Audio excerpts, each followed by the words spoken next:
শাহরাস্তিতে বিএনপির গ্রুপিংয়ের অবসানে এক হয়ে কাজ করার ঘোষণা।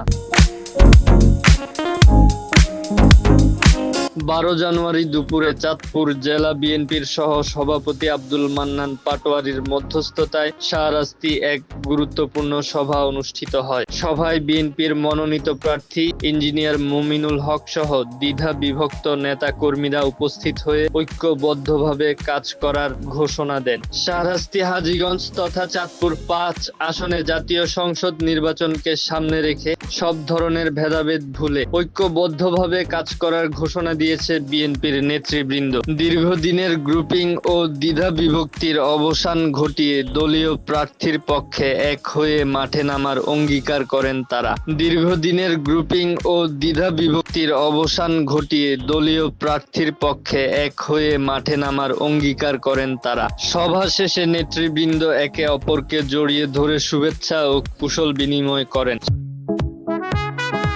পাহাড়, ঝর্ণা ও নিসর্গের শহর খ্যাত রাঙামাটির প্রাণকেন্দ্রে, যেখানে স্বাদের সাথে মিশে আছে দীর্ঘ ৩৫ বছরের ঐতিহ্য, hotel Sundarban and biryani house. খাঁটির সাথে সকাল ও বিকালে নাস্তায় থাকছে স্পেশাল পরোটা, নান, রুটি, গরম খিচুড়ি, চা, ডিম আর মুখে লেগে থাকার মতো হাঁসের মাংস।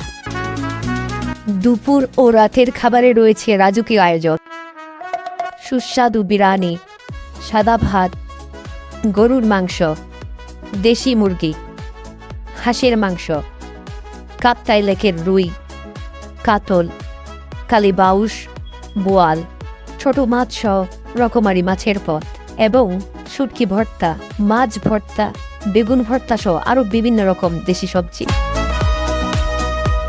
স্বাদে, বিশ্বাসে ও ঐতিহ্যে hotel Sundarban and biryani house. Shahrasti পৌরসভার সাবেক মেয়র মোহাম্মদ মোস্তফা কামাল দলীয় প্রার্থী ইঞ্জিনিয়ার মুমিনুল হককে ফুল দিয়ে শুভেচ্ছা জানান। এ সময় উপস্থিত ছিলেন বিএনপি নেতা আব্দুল হালিম টিটু, মাওলানা নজরুল ইসলাম, শাহরাস্তি উপজেলা বিএনপির সভাপতি আয়েত আলী ভূঁইয়া, সহ সভাপতি আবু ইউসুফ রূপম, অধ্যক্ষ আলমগীর কবির পাটোয়ারী, আবুল বাশার, হাবিবুর রহমান পাটোয়ারী, খালেদ মিঠু, আলী আজগর মিয়াজি, সাইফুল করিম মিনার ও কাজী জাহাঙ্গীর আলম সহ অন্যান্য নেতৃবৃন্দ।